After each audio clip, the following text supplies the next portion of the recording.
on? No? Don't make me use my teacher. Sorry, I'm going to take a minute now. First of all, I just want to say, well, thank you very much for applauding my drum solo. I really appreciate that very much. And Jess, thank you for providing a little, background guitar on that. I appreciate it. Yeah, very much. Okay, here we go. I just want to say one other quick word about the band. Jess Willard, who's been a guitar teacher for Sonia now for a couple of years, is also a fellow traveler in the Vajrayana or Tibetan tradition, and got to know each other a little bit, which has been a real pleasure. Caitlin Eystone, my wife and I have known for many, many years. She was a student of Mandy's a while ago, just a little while ago, and even nanny to our children. And speaking of our children, she's going to kill me for this, but because you've welcomed her into your community, my daughter submitted a story to a Wright, Michigan contest. Some of you may know it's a statewide competition, has preteen, teen, and adult categories. She won the damn thing. So.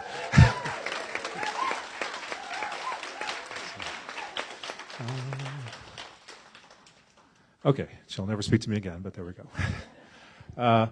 To my right, Dr. John Mulder, who it's been my privilege and pleasure to know for probably almost a couple of decades now. Always learned something from talking with him, from our conversations, but also just from who he is. And part of who he is a renowned palliative care physician involved in hospice. If you don't know him or his name, I think you're in for a treat. Today, we've worked on a couple different projects, maybe 2 or 3 projects over the years. We're currently working on one, which you're going to report out on at a conference in Austria in a couple of weeks. It's always a great pleasure for me to be involved in conversation with him. In addition to his bio as well, he is the executive director of the Trillium Institute, and if you don't know that, you might want to make a note to go home and Google it. It is a cutting-edge both a research and practical facility for advancing end-of-life care, and he has been instrumental in making that happen. So works on a number of fronts to make living and dying, I think, a much better process than it would be otherwise in our region and throughout the country. He's given hundreds of talks all over the world. So with that, before I embarrass him further, we don't have time to go through his entire CV. I just want to start by asking him the question that we posed and talked a little about. In 40 years of palliative care medicine, somebody asked you the question, which I'm about to do, is there an art to dying? What might you say? Yes. All right. All right. Music time. All right. Well, thanks for the introduction, Michael. It's been a pleasure getting to know you and to work on the things we've worked on together. The work with Michael has taken me in directions I've never really anticipated that I would see, both intellectually and emotionally. So it's really been really neat to have that. So anyway, is there an art to dying? I think that the short answer is yes. And when we talk about art, we talk about the art and science of medicine. Sometimes people look at the science of medicine. Well, that's you give this antibiotic for that infection. You treat this particular disease with this particular drug because the science tells us that will help. But clearly, how we engage and how we carry out the practice is it can vary from from A to Z in terms of how that actually happens, how we really engage and negotiate processes of medicine. And people talk about that as being the art, how we communicate with each other and how we really navigate the waters that are in front of us. You all have had experiences with the healthcare system, I presume. You've had doctors, and some you've liked and some that you haven't. Some that you think that was a great doctor, and some you think, I didn't care too much for her. And almost certainly that affinity that you had or that repulsion that you had to a particular provider in the care environment had absolutely nothing to do with the science of medicine. It had everything to do with the art of medicine. How they talked to you, how they listened to you, probably more importantly than how they talked to you, all has an impact on how we really engage that. So I'm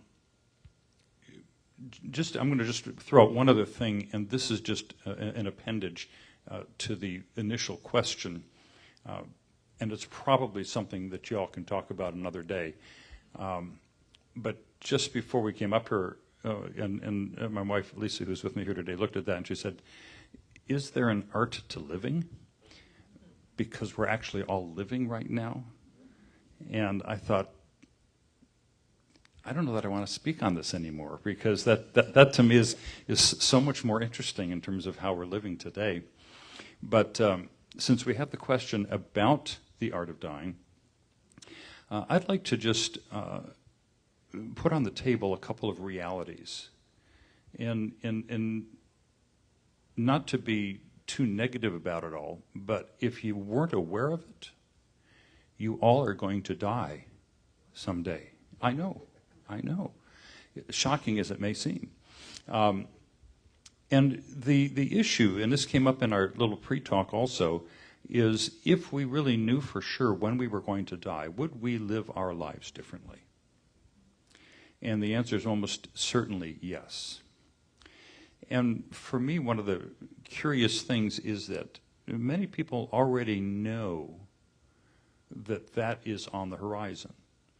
Many of us, and I include myself in that group, know what's going to be on our death certificate. We may not know when that's going to happen, but we understand that that's part of the natural trajectory of whatever ails us.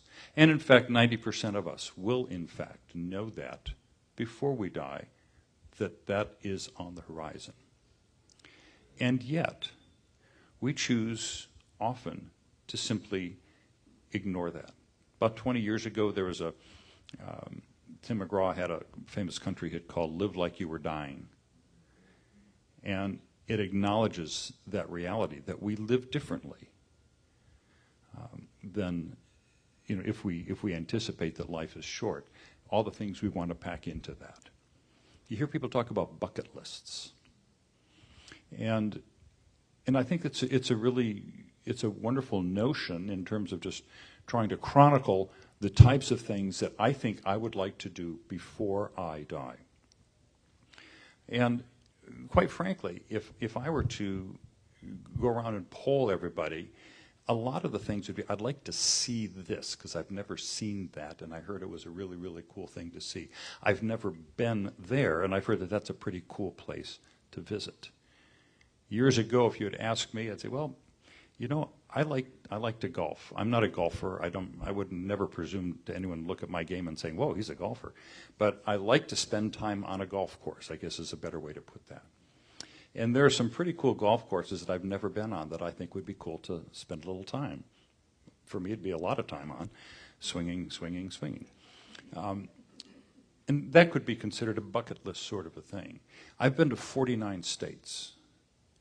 I've never been to the state of Hawaii. And so you'd say, well, gosh, that seems like a cool bucket list sort of thing. Several years ago, when I was given a terminal diagnosis, lung diagnosis, at that point in time, I wasn't necessarily thinking that Hawaii was a necessary thing for me to do anymore. I had a kid that lived in Nashville. I had a kid that lived in Seattle, one that lived in San Francisco, one that lived in Denver. I had kids scattered all across the country. And at that point, trips to Denver and Nashville and Seattle seemed to be a little bit more important than clicking a golf course off my list. That reality of the finality of our life here on Earth suddenly changed my perspective in terms of what was important to me. So when we talk about the art of dying, I think that one of the first things that we need to dig into ourselves is, what is sacred to me? What are the things that are most precious to me? What are the things that are most meaningful to me? And how do I want to then structure my life so that everything that I do in life, everything that happens in life, comes back to those values that are most important and most relevant to me? One of the questions that that came up in our little pre-talk was someone asked the question, do we ever find that family gets in the way of the end-of-life journey with folks in terms of just the acceptance and the denial and things of that sort? And the answer was, yeah, sometimes they do. Sometimes it's out of guilt. They don't want to let go because they've not resolved some conflicts. But in many circumstances, the issue is that I just can't bear to live life without that person in my life. I can't say goodbye. Not to rely on music, but there was this another, and I'm not really a huge country fan, but a lot of great titles came out of country music, was How Can I Help You Say Goodbye? And so that's part of the art of this. And the first thing that happens is we acknowledge the reality of that. Death denying is a huge, huge issue in our culture. If you go through any town in the United States, you'll see some billboard advertising a healthcare system. You go through Grand Rapids, and we're top 10 in this, and we're top 100 in this, and there's got to be 600 top 100 hospitals in the United States. You will never see a billboard from a hospital system that says, "We do death well." And in fact, as hospitals are rated, and they like to have these, U.S. News and World Report, top hospital ratings, your mortality index knocks you down. If you have people in your hospital that die, you're a lousy hospital, because you didn't save their lives. Well, here's the other reality. I have really used this terminology with medical students that, many of whom have these really wonderful, heartfelt, altruistic names. I want to save lives. And I try to remind them, you cannot save a life. All you can do is extend a life. Okay? And what you want to make sure that you're doing is, if you are extending that life, that it is a life that is resonant with that individual's values, purposes. Is this something that they would want? And that goes all the way back to my medical school days, which was a long, long time ago, in which I was in a surgery rotation with these neurosurgeons at the VA hospital in Allen Park, Michigan. And they had just finished removing a brain tumor from a gentleman who was in his 70s. And I remember wondering about this whole process in the first place, because this gentleman was very debilitated, was coming to us from a nursing home, had, by his standards, a pretty poor quality of life to begin with. And yet he had this tumor. And in the eyes of the scientists and the physicians there, the correct response to that is to remove the tumor. So I'm assisting on this, what I would say a fascinating surgery, as they're opening up the brain and going through all these different parts, and, well, that's what the amygdala looks like, all these sorts of things, to get to and remove this tumor. And I distinctly remember the conversation over the table about the profound debility that he would have as a result of messing with this area of the brain. Wouldn't walk, wouldn't speak, may not wake up. And yet the surgeons were high-fiving themselves for a successful surgery because they got the tumor out. Okay? I don't find that particular perspective very artful at all. I can keep talking. No, I know. I know we can. You know. Which I'm very happy about, actually, which is great. But some of the things we talked about in the pre-talk, and then just going off what you said right now, makes me want to ask you a question that we didn't necessarily debrief on beforehand. So, if you don't mind,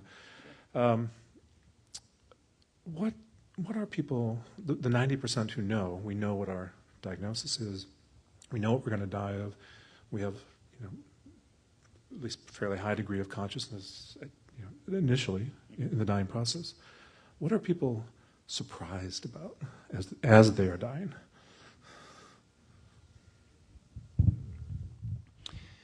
That's a great question.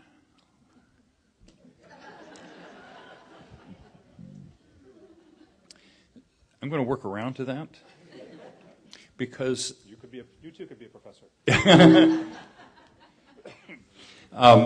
So what are people surprised about? I will tell you that when I ask people who are facing the reality of death, there are two main things that I do explore with them. First of all is is what I mentioned earlier. What is sacred to you? Okay, I want to make sure I understand what their values are so we can move forward with the plan. Similarly, I ask them, what do they fear? Okay.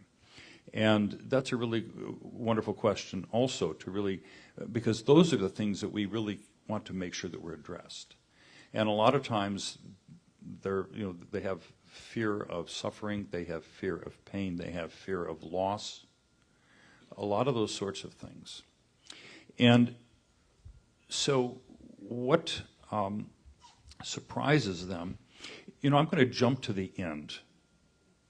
When people are very close, now we're within days of dying, and people that still have the ability to have conversations and to be conscious. What surprises them is the level of peace that they have, but the level of comfort that they have. There's another, Andy Warhol had this great quote, "It's not being dead that I'm afraid of, it's getting there." And we in the medical care system have set up this expectation of a very tumultuous journey of pain and suffering related to terminal illness. For a lot of people, the surprise is that never played out. That never played out. And I think there's a couple of reasons for that. One is because the natural process of dying physiologically shouldn't be filled with suffering and pain. I will tell you that we do a lot of things within our medical care system that invoke that level of suffering and pain on people. But the natural process itself should not be. And I'll just, in terms of just as a tribute to the people who do the sorts of work that I do, we're pretty good at it. We know how to relieve pain. We know how to address the reality. We know what happens as people die. And you give me a disease state, and we've got a pretty good idea what's going to happen. We can be preemptive, and we can help them navigate and negotiate that so that up until the last moment, they can be comfortable, they can be fully aware, they can have purposeful, meaningful lives. And I think that surprises people because they anticipate that somehow life is going to, that life in the midst of death is going to be much more tumultuous. This is an anecdote from a medical student that I was with. She was rotating with me, and we were kind of getting near the end of the rotation, and she was a good student, and we were with an older woman at the bedside, and she was fretful about what this dying process was going to look like, and she kept using this, well, dying this, dying that. And the medical student leaned over, grabbed her hand and said, "Honey, dying is what happens the last day." Okay? The last day. And she says, "You're not there yet." And so, and I thought, I like that. I don't typically call my patients honey, but, if she wants to develop that vernacular for herself, that, I guess that's what she wants to do. But that perspective of, people say, well, I couldn't do the job you do because I couldn't deal with dying patients every day. To which I now respond, last I checked, all my patients are still living. So the whole issue is about living and living well. And I think that when we talk about the art of dying, it's about how do we take this reality, this disease state, this circumstance, which you didn't ask for, but here you are. We need to be honest, forthright about what it is, what's going to happen, and how do we live well in the midst of that, such that suffering, pain, and uncertainty shouldn't be a part of that. Terrific. Thank you, John. Which makes me want to ask this question, which I know is on the minds of some people in the room. In light of what you just said, if I, as an autonomous agent, don't want to go through all that, I'm in a terminal state, I don't know when I'm going to die, you're going to help me, you're going to control the pain, all that's great, but I still want to have control. I want to make the decision. And as you know, there's legislation in Michigan that would, pending right now, that would include us among those states that allow for some variation of physician-assisted suicide, euthanasia, et cetera. Do you want to speak to that for a minute? Are you going to tell me, well, no, you should hang in there because the last days could be really something? Yeah, that.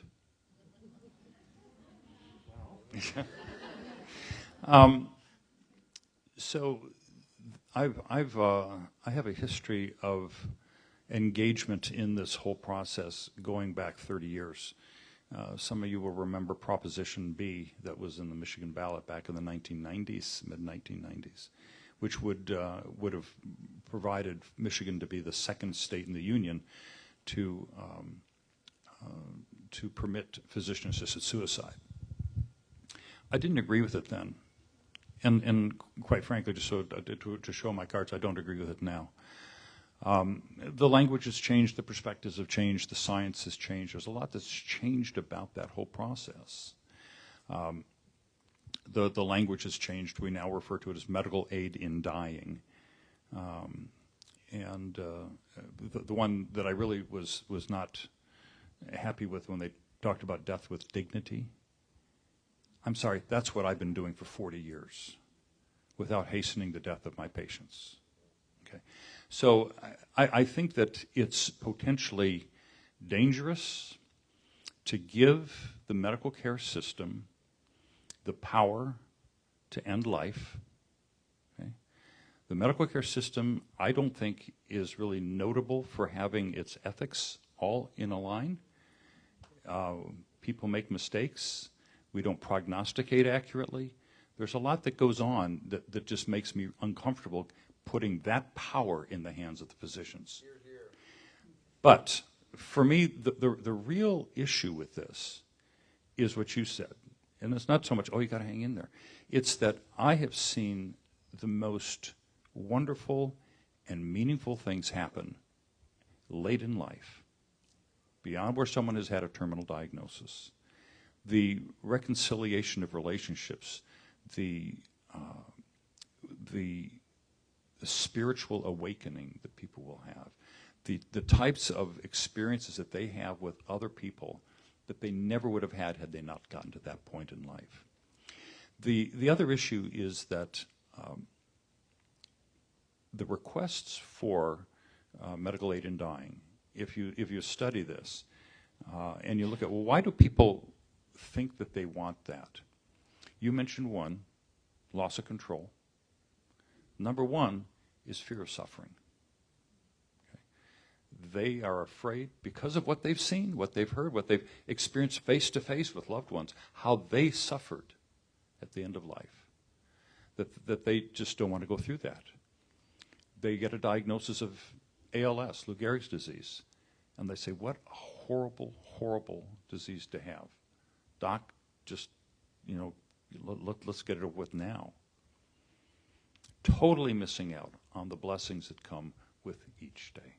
The joy and the peace that we can find in each day, no matter what circumstance you might find yourself in. I think that it becomes potentially hazardous when we say, if you are feeling a loss of control, or you're feeling like, what's the use anymore, then logically, why would we stop with just, well, okay, I've got I don't have a terminal illness, but life just isn't worth living anymore.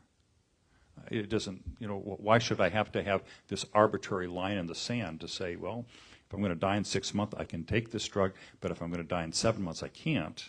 Well, that seems kind of arbitrary, doesn't it? Again, the studies have borne this out, that if you look at the European experiences, and yet even now in Canada, just go north of the border where euthanasia is now legal in Canada, where it extends to, not that I want to get out of this, but you know what? That life over there does not seem to me to be worth living anymore. So we will assist them out of their suffering. They haven't said they're suffering. We interpret that as suffering. Severely damaged children, for example, in the Netherlands, can be euthanized out of compassionate intent.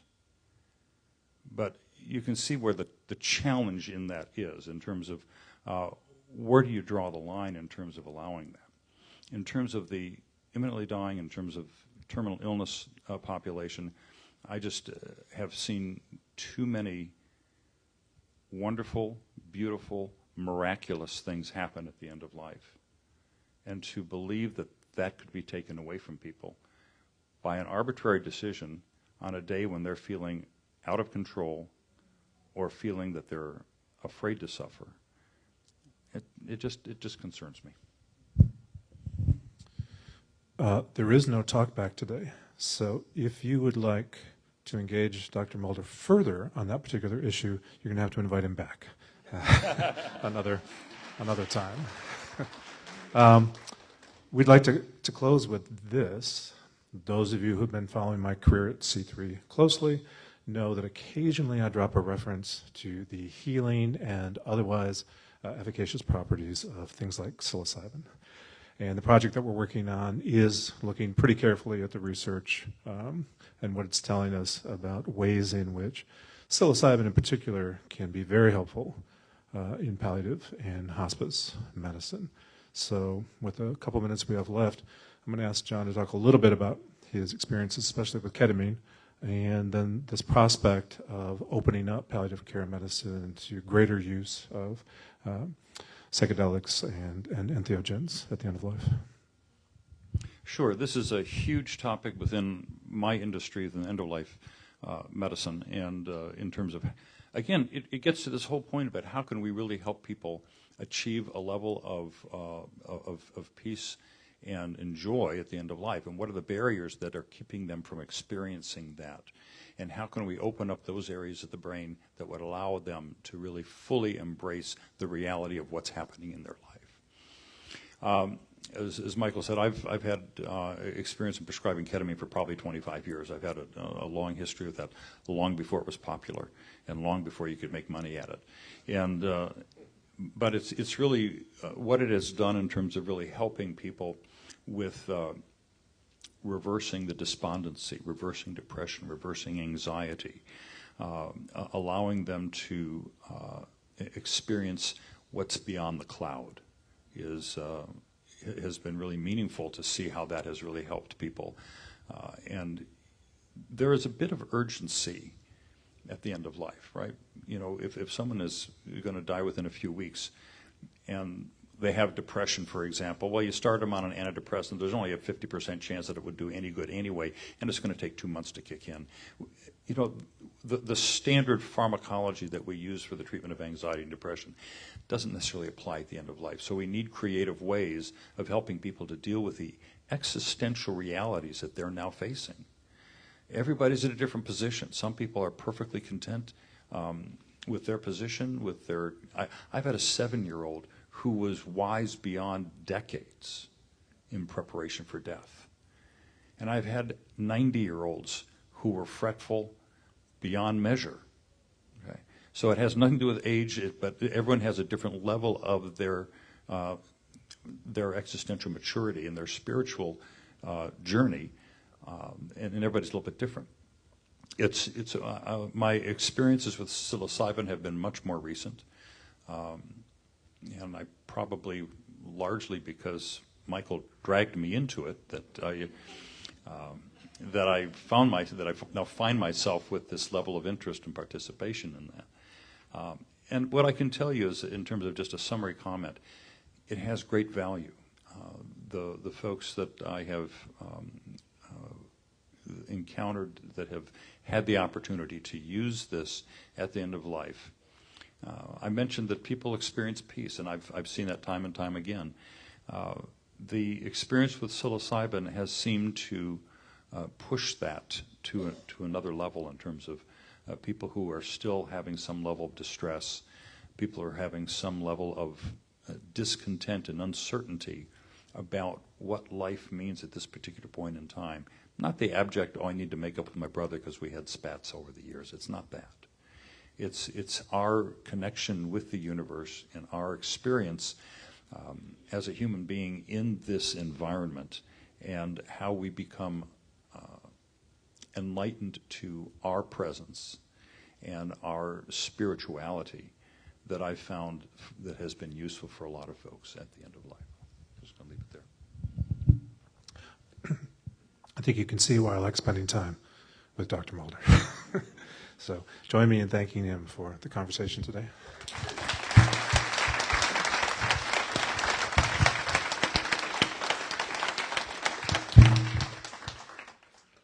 I'm sure something comes next. What is it? Sorry? Oh, cool.